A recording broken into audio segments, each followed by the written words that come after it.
Now, Paris has a reputation for being a city of art and creation. One area of the city, Montparnasse, became somewhat of an artistic hub in the 1920s, filling with art studios of the now famous painters, the likes of Pablo, Picasso, Salvador, Dali, Miro. Many of the students are, in fact, still in use, and one of the current artists in residence joins us now to give us his perspective on art in the French capital today and to tell us more about his own work. Mr. Jasper Galloway, welcome to the show. Now, before we take a closer look at your own work, can you tell me a little bit about the studio in which you're working at, because I believe that is quite, well, perhaps inspiring, maybe daunting. No, good morning, Eve. I basically came here last January, and the one thing I wanted to do when I moved here was to find a good artist space to work in. And there's no question about it. Paris, Montparnasse, Montmartre as well are full of the most wonderful studios. And so I was very fortunate. I found a 1920s art studio, which hasn't really changed that much, and is... there we can see it there. It's very beautiful, exactly, very light. And great, like north-facing, and perfect space. And you can see I've got a couple of easels up there.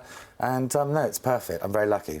But the fact that it comes with such a steep heritage, is that something that helps, or is it in a way to walk in footsteps of very famous painters in Paris? Is that daunting? Yeah, no, not at all. I mean, I like to think that there's been lots of other artists in this studio, this block, and maybe they're watching down on me or what I'm into. That you work oh, yeah, definitely. I mean, this studio was built in the 20s. There's 14 studios in the block. They're all identical.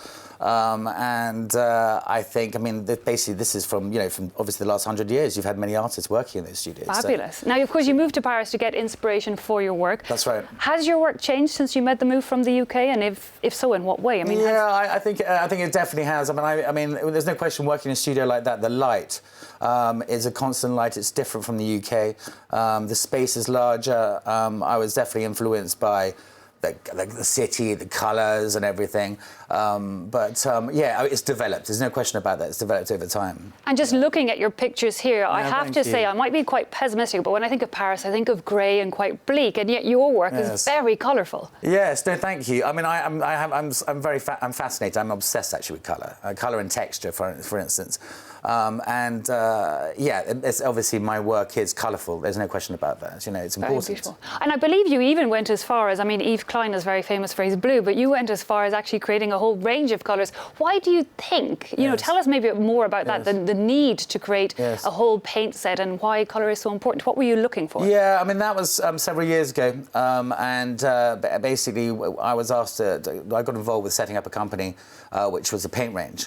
Yeah, this is about sort of 8 years ago. And yeah, I sat down for 2 weeks in my old studio and created a range of colours, which it's surprisingly difficult. And actually naming them is the hardest part, funny enough. Oh, this is creative. But your work very dominated by colours. That's the first painting I did. As soon as I moved to the studio last year, I was blown away by the space itself, actually. So I actually painted it, you know. And tell us about, you know, the style of your work, all these geometric shapes. You know, where's the reasoning behind that and the message you're getting across? It's very interesting you mentioned that. I mean, that's something which comes naturally, and the way that you know, Cubism is something I've always been fascinated with, but it didn't necessarily. If you look at my pictures when I was a child, it's definitely there, and I knew nothing about Cubism. So I love geometrics. I like sort of the sharpness of it, but at the same time, as an artist, I do, like, for instance, if you said, "Listen, can you please draw me? Can you do a portrait of me?"